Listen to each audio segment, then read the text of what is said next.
Good evening, ladies and gentlemen. This is K. Abdul Mahid of the Civic Engagement. We're back with a slightly different format. I want to welcome all my guests from all around the world. Thank you all for joining me tonight in this Super Tuesday California primary election. Like I always say, don't let your heart be troubled, So there are a lot of issues on the ballot. There are a lot of candidates that are on the ballot tonight, and we're going to try to walk down the races from top to bottom. So we're going to start with the California Senate race. The Senate seat that is vacant right now. We all know how those seats became vacant. Originally, it started when our own Vice President Kamala Harris was nominated and picked by Joe Biden to become the Vice President of the Democratic Party. So when Kamala Harris accepted that position, her seat automatically became vacant.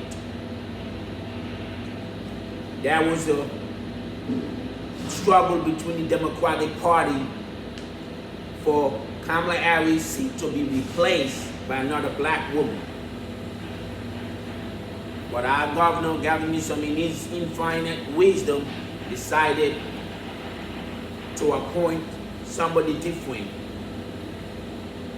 And once the governor decided to appoint a different person other than a black woman, it became another issue within the Democratic Party. So fast forward, Dianne Feinstein, the great senator, after so many years being in the Senate, passed away. May her soul rest in peace. So when Dianne Feinstein passed away, also our seat became vacant. So the same issue came up about holding the governor to his promise. That he said he was going to appoint a black woman to replace that Dianne Feinstein. So as things begin to progress, a lot of other Democratic candidates expressed interest for that seat. Adam Schiff, who was part of the impeachment process of former President Trump, and then Katie Carter, a new congresswoman also, both of them from Los Angeles, Southern California, entered the race. As soon as those two people entered the race, it became very competitive race, and Barbara Lee was caught in a campaign that she was not actually ready for. And we know campaigns are very expensive. And the reason why a lot of folks do not run for public office is because the whole idea of trying to raise money. It is very expensive to run a political campaign these days. And if you happen to have an opponent that have a whole lot of money, there is a high probability that if you cannot raise equal money to your opponent, you will not succeed. And it's hard for me to say that's where Barbara Lee finds herself now. With an opponent that could raise a lot of money against her campaign. And so we hope, like we always do, hope reigns supreme. But the realistic of it is that it becomes a money game. There are some high donors and super PACs that have entered the race, and she has been outspent by 3-1, both from Adam Schiff and Katie Carter. And the Republicans also have a candidate in the race who most likely will go to the general, because what California does, we have a place where the two winners proceed to the general election. So it doesn't matter if the vote came from the Democrat.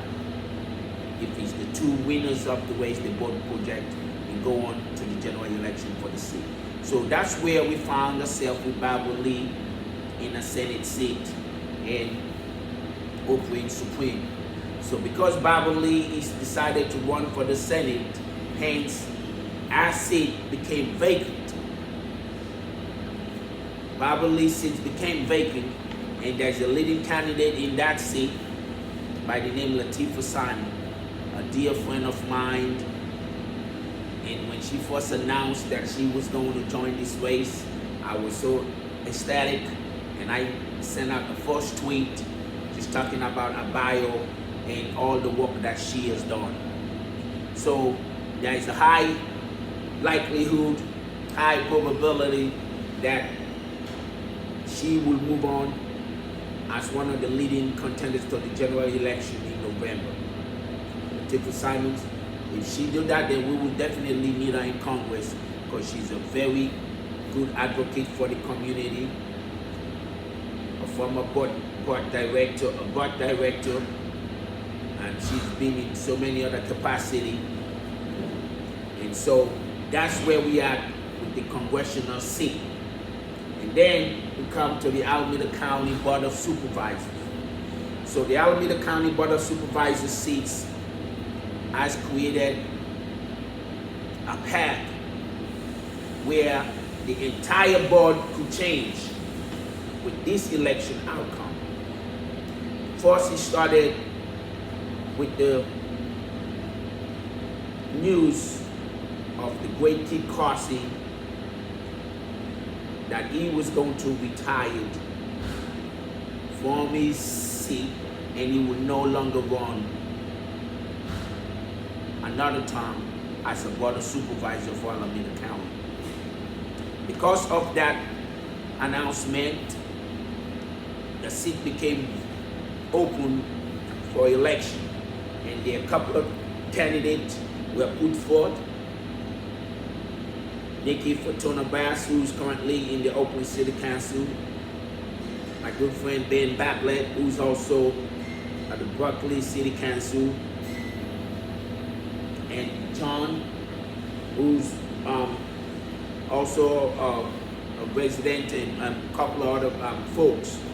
So, but those are the two candidates and three candidates that are viable right now. So we don't know how it's going to turn out. We shall see. But so, and then the great friend of mine, Nate Miley, is also in a re-election campaign. And he has an opponent by the name Jennifer Epstein. So Nate Miley is running for re-election, and he has an opponent, Jennifer Epstein. And she's new to electoral politics, but she has been running a great campaign. So those are the seats that are up right now in Alameda County Board of Supervisors.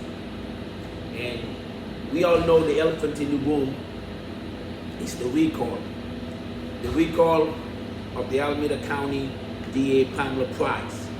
Now that recall process has started since she was elected last November. As soon as Nancy retired, Pamela Price won the race, and she was elected the first black woman DA. And ever since she was elected, they mounted a recall campaign. Now, I oppose the recall. The reason why I oppose the recall is because there is a thing called general election. general election is where everything is settled out. A recall is basically a grievance from a set of folks that disagree with policy. And I understand, in California, recall process is very unique. Not too many states have that. And that is one thing that is so unique about California recall.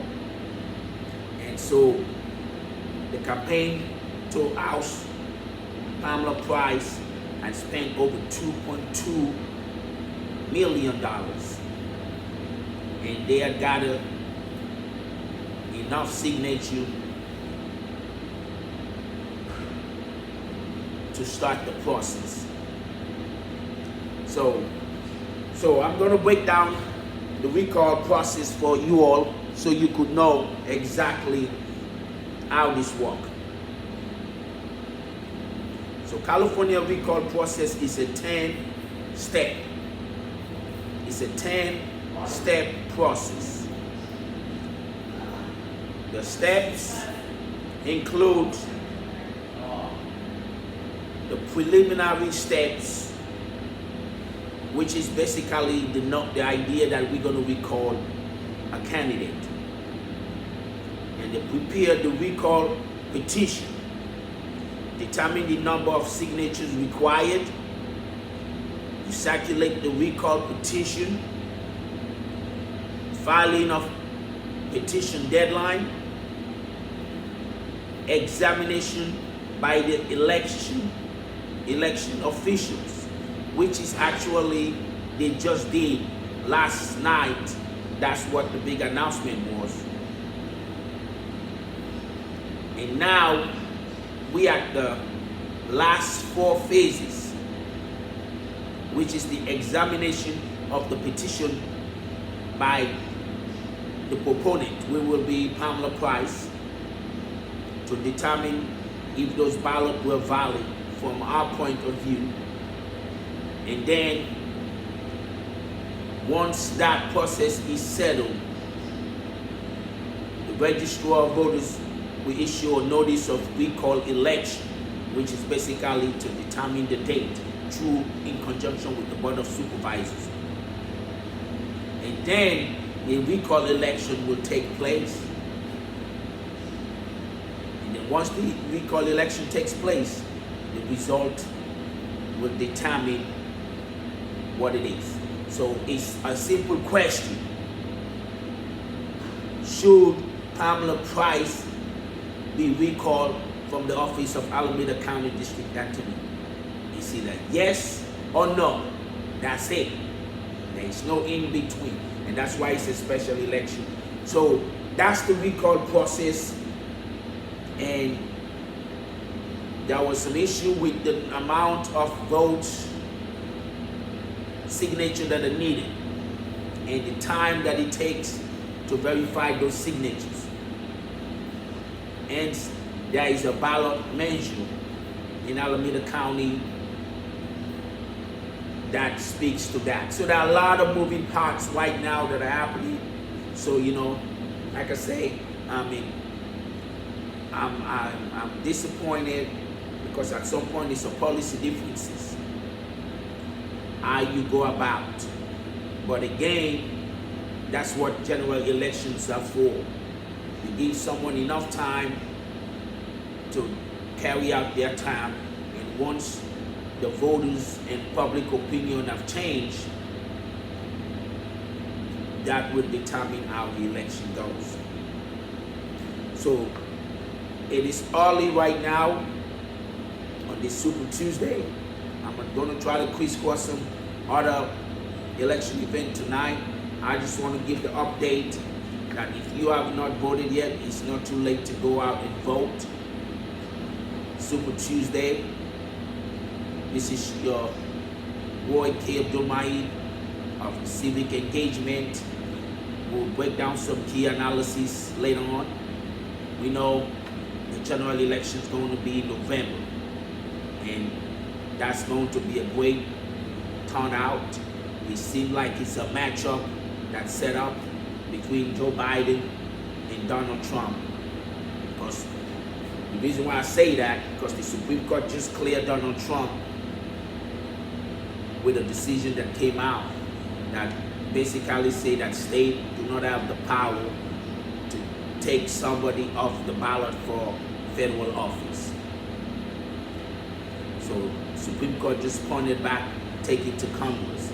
So if Congress was so disappointed in any person not to run for office, they should have impeached him, and the Senate should have convicted. So it goes back to what was supposed to have been done, and it was never did. It was never done. So if the Senate, in the infinite wisdom, was so convinced that Trump was an insurrectionist, they should have convicted him of impeachment, and that will have barred him from running. But because Congress and the Senate fails to do that, the Supreme Court remind them that that is your job. So folks, that's basically what happened. It's like we have what they call the separation of powers. That we are not going to usurp your power. We are not going to do your job for you, because we don't want you to usurp our power, and we don't want you to do your job for us. So you do what you was constitutionally required to do, which is to make a decision as to where a candidate stands. And because they failed to do that, Trump had bought himself more time, and he seemed like he's going to be the Republican nominee, and he's going to be running off against Joe Biden in November. So, ladies and gentlemen, so that is the breakdown for tonight. The civic engagement, I just want to make sure I wrap you up. So please cross up on all the ballot, the different seats and different ways and measures on the ballot. But like I always say, civic engagement will be here to break down a lot of those. Don't let your heart be troubled. Keep the faith. Thank you. Go vote.